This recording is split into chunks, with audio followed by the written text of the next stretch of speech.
For those listeners who may have trauma associated with conflict or violence, please be aware that this episode includes detailed discussions of wartime killing and of targeted airstrikes in particular. We choose to go to the moon in this decade and do the other things, not because they are easy, but because they are hard. Okay, Houston, we've had a problem here. This is Houston. Say again, please. Houston, we've had a problem. Hello, and welcome to the Space Junk podcast. It's been a long time since the last episode, for which I sincerely apologise. I actually recorded this months ago, but then life ran away with me. And so thank you to all of you, and especially to my guest, for your patience. Since my last episode, my PhD thesis was submitted and passed with no corrections, and it should be available on the Sydney University website for anyone interested in reading it really soon. So please, if you want to read it, keep an eye on my Twitter for updates. But of course, no pressure to read it. And now to the podcast. Wing Commander Duncan Blake spent 22 years as a legal officer in the Royal Australian Air Force, most recently in the Middle East, where he provided legal support to aerial targeting operations in Iraq and Syria. He served as the Deputy Director of Operations and International Law for the Australian Department of Defence, providing operations and international law advice and support at the highest levels within Defence and across government. But those of you listening might know Duncan better from his work in international space law. Duncan is currently doing a PhD in space law through Adelaide University and is a driving force behind the Woomera Manual on international law applicable to military space activities. He also teaches at UNSW Canberra. If you'd like to read more about his work or about him, you can find a link in the show notes. But today's discussion is actually less about space law in particular and more about the messy intersection between law and morality. What role does law have in violent conflict? How do decisions about drone strikes get made? Who gets to ask questions and under what circumstances? In a candid discussion, this podcast episode really challenged me to think differently about moral responsibility and the role of law. So I hope you enjoy it. Let's go. Okay. Ready?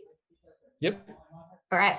G'day, Space Junkies. Welcome back to the Space Junk podcast. It has been a while, but it is great to be back with you talking about all things space.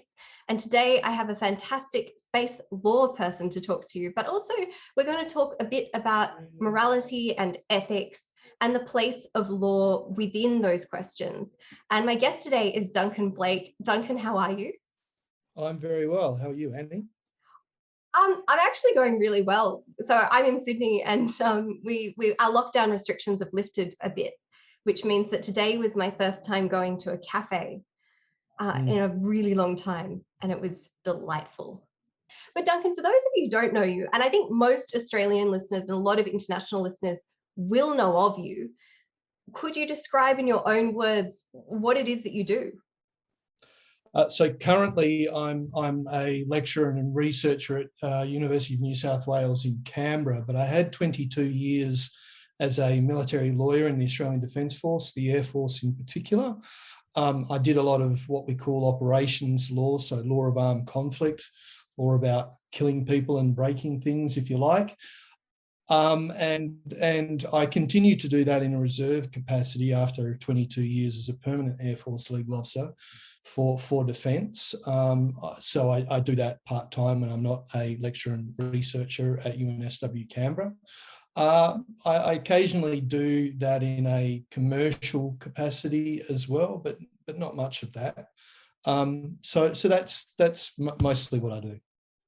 So you spent 22 years doing this kind of role in a fairly full-on capacity. What got you interested in being a lawyer specializing in this kind of field?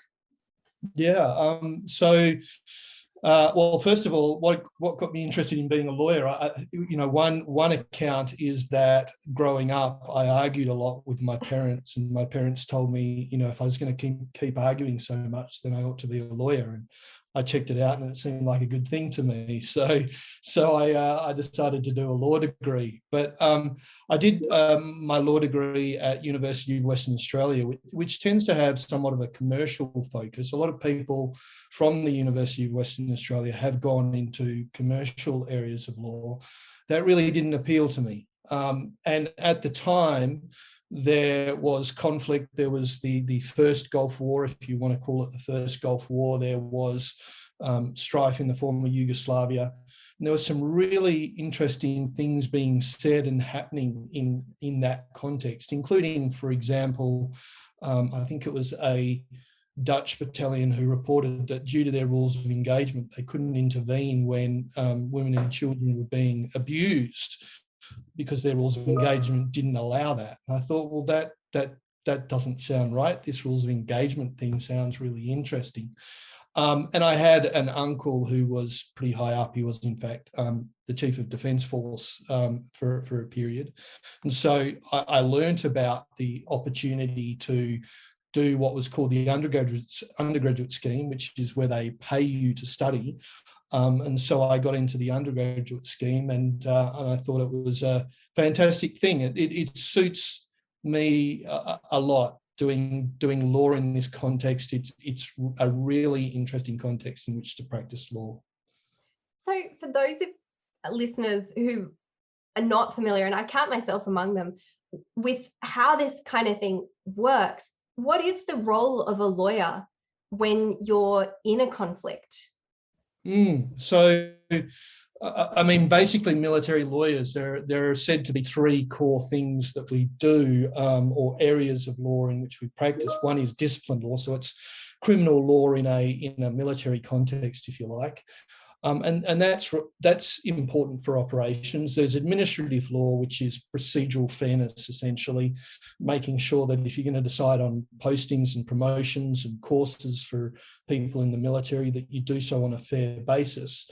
But I spent most of my time on operations law, which is about application of law of armed conflict, although there's a lot of other areas of law that potentially apply, like the United Nations law, status of forces agreements, and things like that apply in the context of operations. And so in probably a really good way to picture it, if somebody wants to do that, is go and watch the movie Eye in the Sky. And in that particular movie, there's a scene where the colonel calls in the legal officer, and so in a targeting context, you might call in the legal officer to clarify what are the rules of engagement for this circumstance. And the legal officers actually play a large part in actually developing the rules of engagement for a particular operation. And in some scenarios, as in the Eye in the Sky scenario, the legal officers are called upon live in real time. In other scenarios, it's more processes before targeting takes place. But that's the most sort of direct, if you like, the closest to the action that the legal officers are, in a sense. But it's a lot of other things. In Afghanistan, for example, it might be advising on detention and the obligations that we have when we're detaining people, and advising on contracting and commercial stuff in the deployed environment. It could also involve things like naval gunfire support and anything the military does in an operational context potentially has legal implications, and the lawyers are going to be there as well. Where does the legal question fit in with the strategic question? As a lawyer, did you get involved in strategy discussions? Lawyers do get involved in the strategy discussions. In the past, it used to be that the law and the lawyers was somewhat of an afterthought, as in the lawyers would come in later and say, well, actually, you can't do this and you can't do that. Lawyers were encouraged to be more proactive, and I think that's a good thing. But you might think, well, the contrast to what I just said before to something more proactive is the lawyers coming in and saying, well, actually, give me a better idea of what you're trying to achieve, and I'll tell you, other ways that you could go about this to achieve this that is within the bounds of the law. And that's good, but it's still not quite where we're at the moment. So the position where we're at the moment is the lawyers are much more integrated from the very beginning. So there's a discussion that is ongoing between operators and lawyers, and the operators are trying to understand the legal constraints. The lawyers are trying to understand the operational context and trying to make sure that it's all going to work. But in the strategic context, so you have to understand a little bit of military terminology. So the military makes a distinction between strategy on the one hand, operational art on the other, and tactics on the other. So tactics is about what you do in the context of a particular fight, the fight happening right now. The operational art is about coordinating a series of battles or fights. And then the strategy is about the ends or the objectives or goals of all of this. What are you trying to achieve? And so if your question is directed towards that, how are lawyers involved in the strategy? Well, when the government decides that it wants to achieve its goals by military means, and military means are not the only means to achieve its goals. It could be by diplomacy, economics, politics, by a variety of other means. But when it decides it wants to use military means, then the question that arises is, what is the legal context for that? Is it, for example, an armed conflict? And so therefore do the laws of armed conflict apply? Do we need to go to another country and seek rights to put our forces there to get host nation rights and basing rights in the host nation? If so, how would those host nation laws apply to us? Do we want to exempt or ask to exempt ourselves from some of those rights? And so one of those that is relevant to the space domain, for example, is the frequencies that you use in one country are not necessarily the frequencies that you use in another country. So if you're going to set up a satellite ground station for your military on a base that you're setting up in another ground station, you have to say to the other nation, is it okay if we don't comply with your allocation of frequency, but use our allocation of frequency, for example? And so, yes, you need to understand what is the legal framework that is going to apply when the government makes a commitment to commit its military forces to a particular situation. It sounds like a highly technical position. It is. It can be really, really challenging. On operations, for example, when you're advising a commander, you're trying to sort of intermesh or understand the application in lots of different areas of law, but to explain it to a commander who has very little time and lots of pressing requirements, so with maximum brevity. But you could be trying to deal with, on the one hand, the laws of armed conflict, on another hand, your own domestic laws like criminal laws and defence force discipline law. On the other hand, host nation laws, a status of forces agreement, a UN Security Council resolution, your own rules of engagement, the rules of engagement of coalition partners with which you're cooperating.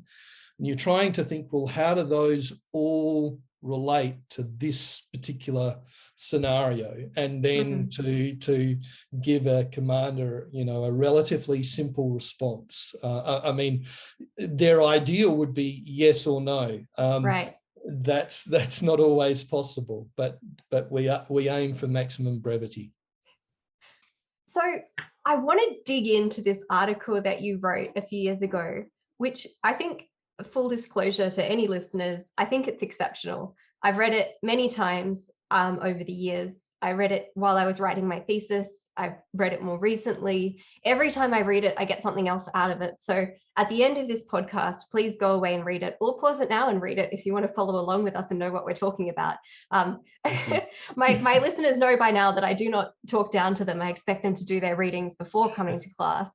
Right. So the title of your paper that you wrote is "I am not a high priest in a secular military!" exclamation point. Yes. Duncan, could you please explain what is this title? What were you trying to get across with this title? Where does this come from? Yes. What's going on here? This is not a legal paper like you normally see. No.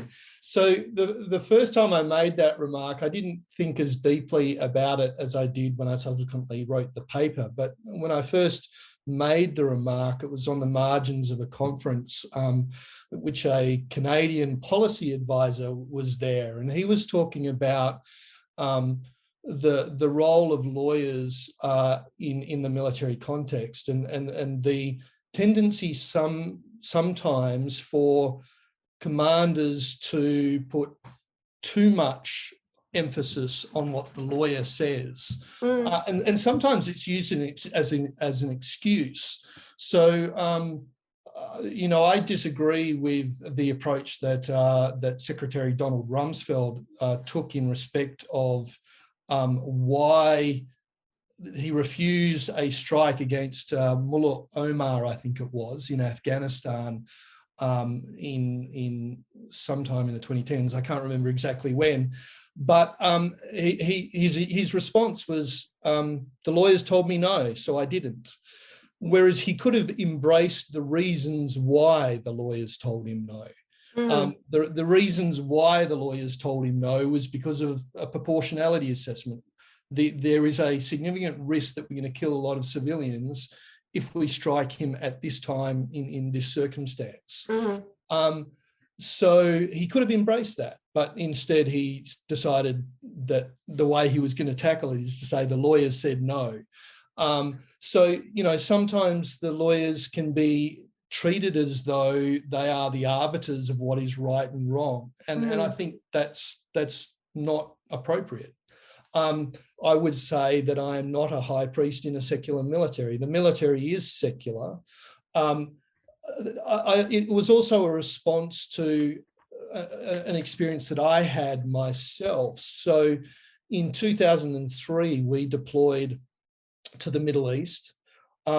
If some of the listeners might recall that there was quite a lot of resistance back in Australia at the time in 2003 to that particular deployment. And in fact, a number of high-profile people wrote letters or wrote a joint letter sort of saying that they thought the government was doing the wrong thing.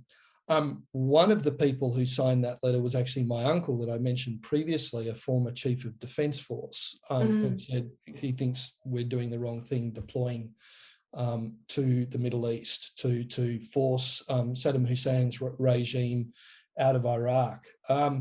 And so when I deployed, I had a couple of troops come up to me and ask, are we doing the right thing? They felt a little uncomfortable.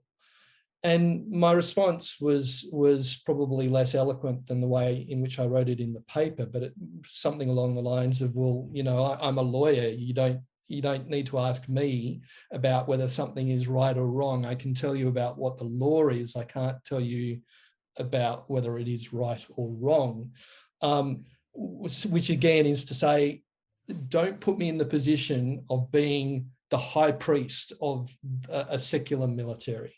So that's the impetus behind it. That's why I wrote it. That's a really useful background.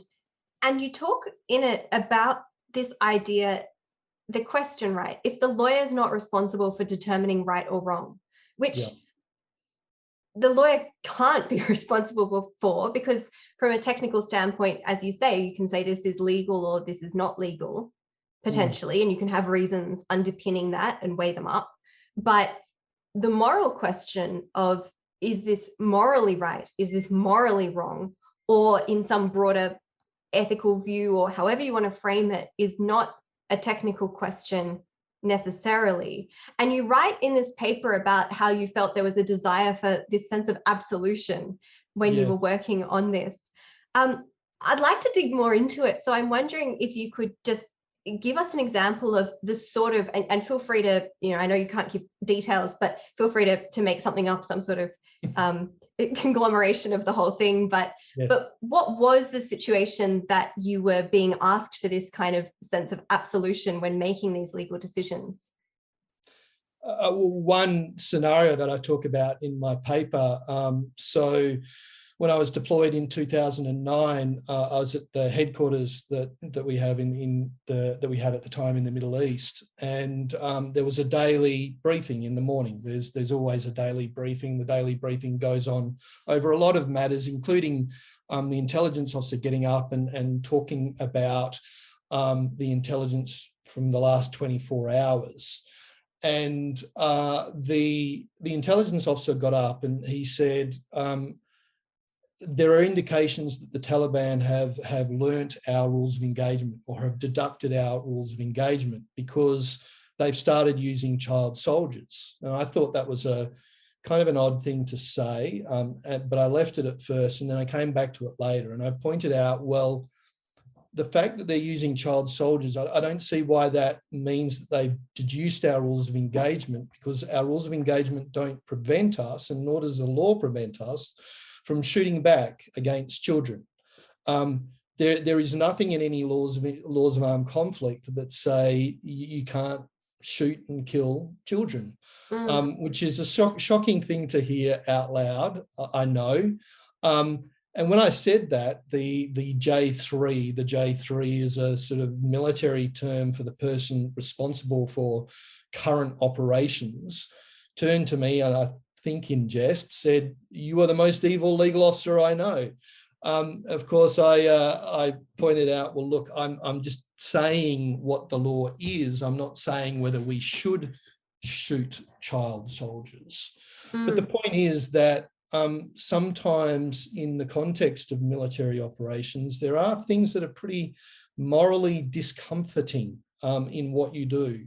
And I mean, in my own experience, I was involved in live operations, seeing operations or targets that I had signed off on from a legal perspective, seeing the bombs drop. And one of the advantages of modern technology is you have these remotely piloted aircrafts that give you almost movie quality views of what's going on down below. So, you conduct a strike, you proceed with a strike, and you see the impact that the strike has in a physical sense. And when I mean a physical sense, I mean on human bodies. And so you see that there are bits of bodies strewn around afterwards, and sometimes they're even still writhing around even when presumably the person is dead. So that's pretty confronting. And so you think about that sort of thing, and you think about, well, who am I? What does this mean for me? And I would like to think, and I think most military people would like to think, that there's a distinction between me and the common murderer. I am not a common murderer. And so the question is what?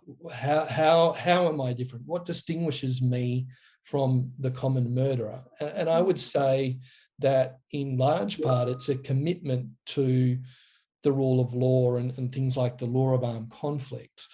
Although that can't be the whole of it, I would like to think that people don't just rely on the law. They have their innate sense of what is right or wrong wherever they find that. Because if they do just rely on the rule of law, then essentially they put me up as a legal officer as the high priest of a secular military. And that's not my role.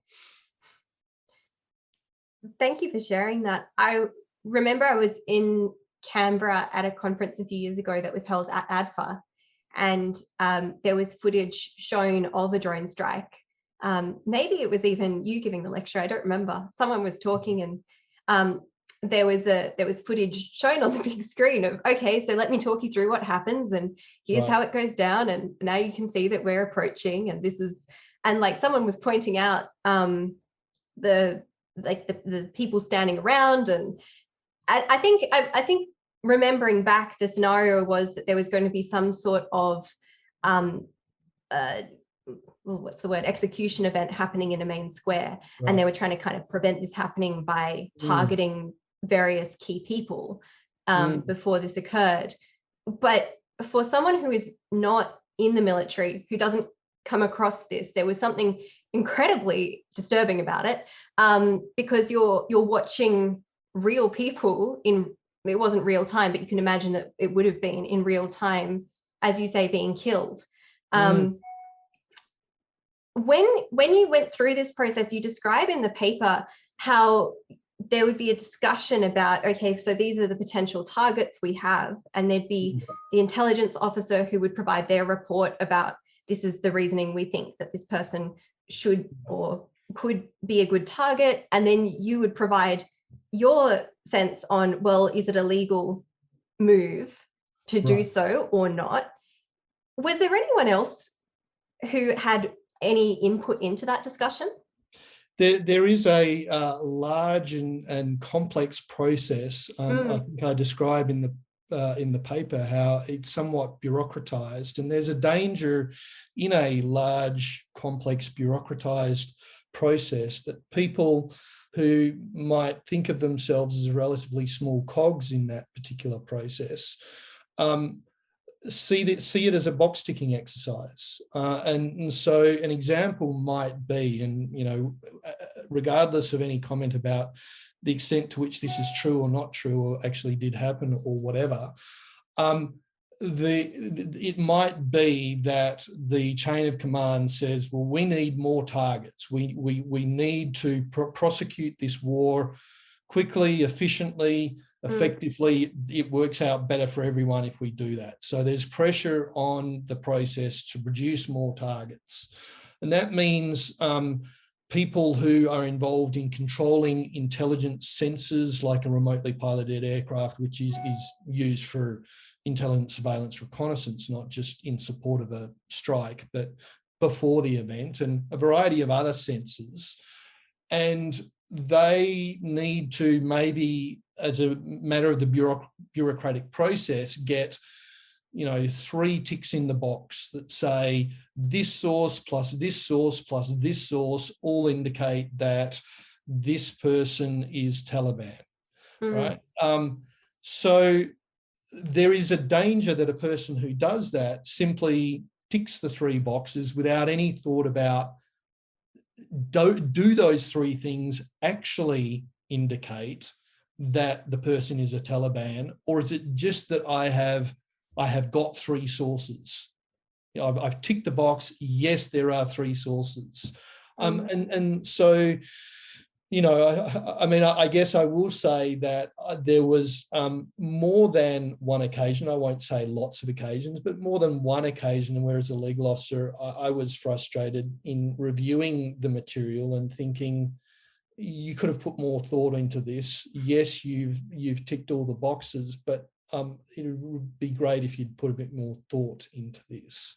Now, that's not generally the case. I think it's more often the case that there was a lot more thought into it, but that's the danger of a bureaucratic process. There's also questions about how you measure metrics. So there's this idea of proportionality, right? And so proportionality, the simplest way to do it is to think about, well, how many civilians might be killed, but the impact of war is greater than just how many civilians might be killed. There are plenty of studies, for example, that show that the impact of war is far greater on women than it is on men, but that's the broader impacts after the conflict. So how do you measure proportionality is one of the questions that goes back and forth in academics. Yeah, so these things are difficult. I think I've lost the track of what you originally asked, but hopefully that's okay. Not to worry. I mean, I feel like I'm losing track too because I'm so fascinated in these questions. And it comes down to thinking about bureaucracy, thinking about institutionalization of morality in a way. Mm. Stephen Shapin writes about this, and this is the bonus reading for this episode. Stephen Shapin writes about how, especially with the development of the bomb in the kind of moving through the Second World War and into the post-war era, through the Cold War, there's a sense in which scientists in particular, and Shapin's writing specifically about scientists here, were asked to provide their advice, provide their technical knowledge, but leave their sense of morality at the door, is the way that Shapin kind of puts it. So Right. you come into the room and you advise on what are the technical parameters that you have expertise on, but the price of being an expert is that you do not get to be an individual. You're fulfilling a role within an organizational structure. And Shapin writes about this kind of, in a broad sense, as a move that has happened generally in policy. And I think it's something that you can see where, I'm just thinking of a great example from more recently would be our COVID press conferences, where you have your chief medical officer. We had Kerry Chant in New South Wales, who would stand up and give a technical medical report, but was not allowed to comment on matters of policy because there was a division there that occurred. And of course, there are all sorts of reasons why you do that. But the question that Shapin raises in his work is, well, if you have that situation, and to be clear, this is not just an academic who comes up with this, lots of people think this way, is if you divide down these lines between institutionalized technical experts, then whose job is it to think about those questions? You've kind of structured those questions or structured those problems out of existence, in a sense, by putting all of these processes in place. And I think it's something that's very hard to solve, but I don't know, do you have anything to throw in there? Because now I'm rambling. Well, I do. I think that's a very relevant issue, a very relevant question. The question of, well, who is responsible for the moral element of what we do? And in the military context on operations, in part I wrote the paper because I felt like, well, it shouldn't be me. But I guess what I concluded was that it shouldn't be me by myself. And it certainly shouldn't be me with my legal hat on. So what I mean by that is that it's not the legal officer who's responsible for the moral element, and it's not any one individual that is responsible for the moral element, but that all of us are responsible for the moral element of it. So we all need to discuss it among ourselves. And I'm proud to say that, you know, on my deployments that did actually happen. So the intelligence officers, the commanders, the intelligence analysts, the targeteers, the pilots, logisticians, everyone were involved at one point or another in some ethical discussions about what we were doing, which is great. And they confirmed to me that they didn't need me, a lot of them. On occasion, as I say, I had troops and others coming to me saying, is this right or wrong? But for the most part, it was clear to me that they didn't need me to make moral decisions on their behalf. And I didn't want to make moral decisions on their behalf. And so, you know, one example, and I can't be at all specific about this, I'll keep this as generic as possible, but our aircraft flying over the top of an area where there are coalition warships. The coalition warships, so not ours, other warships, the coalition warships were worried about attacks from a third nation, so a nation at which we were not at war. So the coalition warships called on our aircraft for support. Now, it's a difficult scenario because on the one hand, if our pilots do intervene, then they potentially embroil Australia in a conflict with a third nation with which we didn't previously have a conflict. So that would be a very bad thing if they did that. But on the other hand, if they didn't step in to assist a coalition warship, and that warship was maybe, potentially, if a military aircraft, a fighter aircraft from another nation fired missiles at a warship, it could destroy the warship. That's one scenario, and hundreds of lives would be lost. And the question from an ally would be, you were there, Australia, and we called on you and you didn't help. And so the question was, to me as a legal officer, what's our legal position? Can we intervene? Can we respond to that call? And that at that time, we didn't have a clear answer to that as a matter of law. And they didn't, the pilots didn't, expect me to then engage in the moral issue of whether they should or not. They accepted that was their decision in the circumstances. They prevailed on me to send something up the chain of command and get an answer as soon as possible.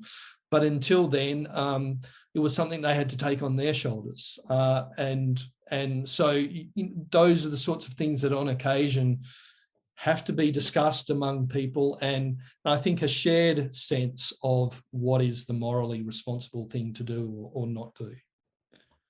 This is probably a very,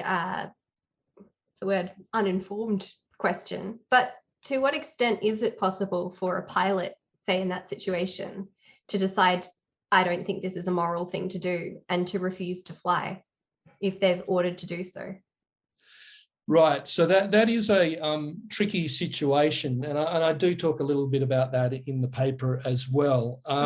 So there's a difference, I think, between your base moral code, if you like, and qualms that you have about a situation that are more about application of your base moral code to a particular situation. And when it comes to how those apply to a particular situation, it can be tricky to know, is this the correct way to interpret the circumstances? Is this the correct way to apply my base moral code? So I would say, if you're in the realm of just application and thinking about qualms that you have about application, then I think there's a broader duty that you need to take into account. And that broader duty is that the Australian people, and it's the same in any nation, the Australian people have elected representatives. Those representatives, the politicians, have called on the military to go and deploy. And it would undermine not only an effective military, but a democracy if people in the military were to make their own minds up about whether they're going to prosecute an attack or not. If we're just talking about qualms, then, click your heels together, salute and carry on and do what you've been told to do. But discuss it by all means with other people. But there is a point at which something might offend your base moral code. And then I think there is a duty to take a stand and say, this point no further. And that's why we have, for example, the defence of superior orders. And sometimes people get the wrong idea about the defence of superior orders. They'll say, wasn't that in the Nuremberg war crimes tribunals and it was rejected? Well, in a sense, yes, it was rejected there, but that was due to the circumstances. They were essentially saying your will was not overborne. You still had a choice. So the modern defence of superior orders is more about, could we expect you to understand all of the circumstances in the situation, all of the factors in the situation? And in most circumstances, we can't expect them to know all the circumstances, nor can we expect people who haven't practiced law to understand all the legal complexities. So in most circumstances, you comply with the orders that you're given. But in some circumstances, even with all the legal complexities, even with maybe not knowing all the circumstances, when you're asked to, for example, shoot a defenceless child, then that's manifestly unlawful. And you're going to be responsible, and the defence of superior orders is not going to get you anywhere. So that's where the defence of superior orders comes in.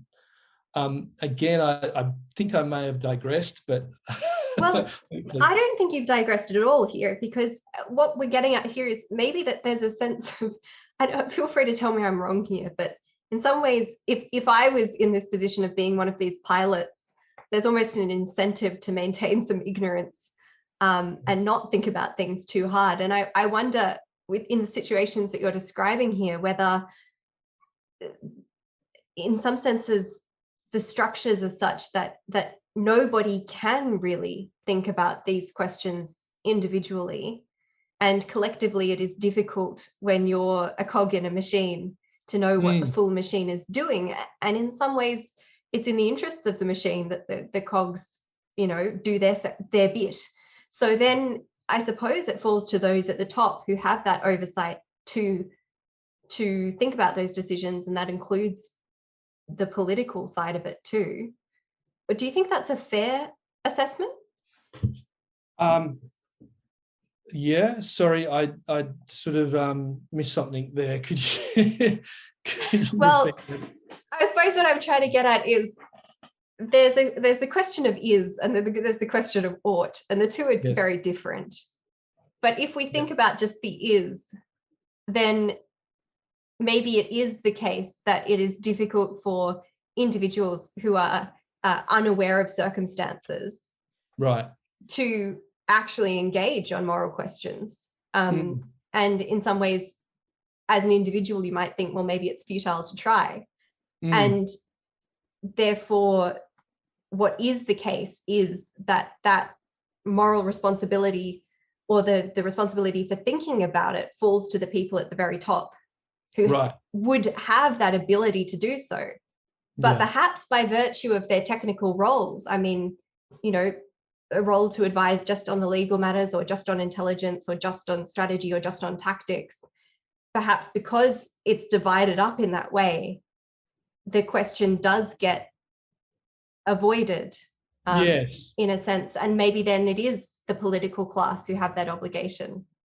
Yeah, well, so there are, it depends on the context. And I think there are people who are in a better context to think deeply about the moral issues than the pilots, for example. And you specifically asked about pilots. So pilots, for example, talk about a concept of crew resource management, or the workload, including the cognitive workload that they're under when they're actually flying an aircraft. So, potentially they could be pulling high G maneuvers, and it's a pity there's going to be no video for this, because pilots will always have hands going representing planes and high G maneuvers.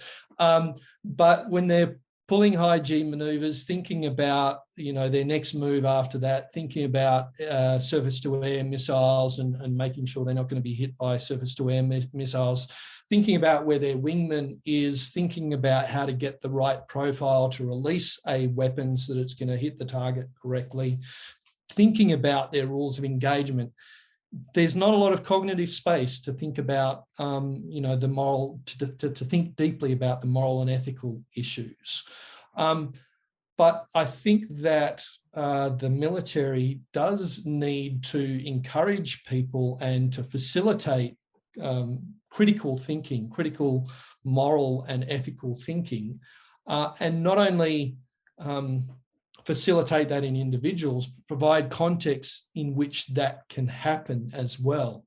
And one of the potential outcomes of failing to do so is not just circumstances such as those that have been the subject of the IGADF Afghanistan Inquiry Report, the Brereton Report, but also moral injury. So the idea that people come back from an operational campaign, an operational deployment, I should say, and only then begin to reconcile what they did with their base moral code and think, well, the two don't sort of match up. And if you can provide people with a context in which to think more deeply about those at the time, not in the cockpit as the pilot is, making a decision about whether to release a weapon or not, but some other context, then that would be an important thing and a very useful thing, I think.